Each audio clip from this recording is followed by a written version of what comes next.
নমস্কাৰ সকলোকে স্বাগতম জনাইছোঁ আৰু সকলোলৈ শুভ সন্ধিয়া আশা কৰোঁ সকলো ভালে আছে আৰু দেখিছে দিনটোৰ ব্যস্ততাবোৰ সামৰি দোকান বজাৰ সামৰি আৰু এই দেখিছে দোকানৰ আগতে এনেকৈ ধুনীয়াকৈ প্ৰীতিভোজ বনাই থকা হৈছে এইফালে ভাত বনি আছে এইফালে ভাইটিয়ে সালাড বনাই আছে আৰু লগৰ কেইজনমান আৰু ভাইটিকেইটাৰ লগত মিলি পেলাই এনেকৈ তৃপ্তিৰে এসাঁজ খোৱাৰ মজাটোৱে আচলতে বহুত বেছি বেলেগ আৰু এইটো খাই বহুত বেছি ভাল লাগে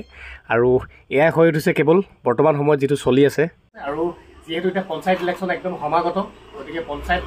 নিৰ্বাচনৰ ঢৌ যদি গাঁৱে ভূঞে চলি আছে আৰু আমাৰ ইয়াতো একদম পুৰা জুই জ্বলি আছে গতিকে আৰু পঞ্চায়ত নিৰ্বাচনৰ এয়া আমাৰ খানা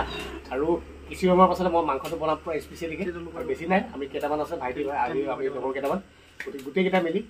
খানা বঢ়িয়া সকলোৱে এটাই মনত ৰাখিব বিবেক ভোট প্ৰদান কৰি যোগ্য প্ৰাৰ্থীজনক সদায় জয়লাভ কৰাবলৈ চেষ্টা কৰিব সমাজখনৰ উন্নতি হ'ব আচলতে আমি প্ৰত্যেকেই ঘৰত মাছ মাংস সদায় খাই থকাই হয় কিন্তু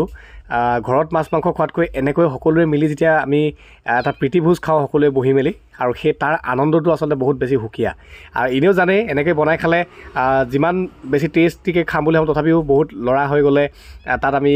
অলপ পনীয়াকৈ বনাব লগা হয় গতিকে যেনেকুৱাই নহওক পনীয়াই হওক কিবাই হওক ভাত চাউলিয়াই হওক কিন্তু খানা বুলি ক'লে সেই খানাৰ মজাটো এটা সুকীয়া গতিকে সেইটো বহুত বেছি ভাল লাগে আৰু ইতিমধ্যে আমাৰ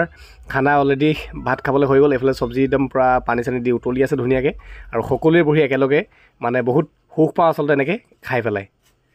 আৰু খানাটো খাই থকাৰ মাজতে আপোনালোকক সকলোকে এটা কথা জনাব বিচাৰোঁ বৰ্তমান যি চলি আছে যি হৈ আছে সেই বিষয়টোৰ পৰা মই ব্যক্তিগতভাৱে সম্পূৰ্ণৰূপে আঁতৰি আহিবলৈ বিচাৰিছোঁ আৰু আঁতৰি আহি আপোনালোকৰ বহুতে মোক পাৰ্চনেলি মেছেজ কৰিছে কমেণ্ট কৰিছে গতিকে তেওঁলোকে জীৱনটোত আগবাঢ়ি যোৱাৰ নতুনকৈ উৎসাহ দিছে গতিকে নিজক সময় দি পেলাই এনেকৈ নিজক ব্যস্ত ৰাখিবলৈ চেষ্টা কৰিছোঁ গতিকে সেই বিষয়টোৰ পৰা মই অকণমান আঁতৰি আহিব চেষ্টা কৰিছোঁ কিন্তু তাৰ সলনি এইটো নহয় যে মই চুপ আছোঁ নীৰৱে আছোঁ যে মোৰ প্ৰত্যুত্তৰ নাই মোৰ উত্তৰ নাই গতিকে সেই উত্তৰ দি পেলাই সময় নষ্ট কৰাতকৈ মই ভাবোঁ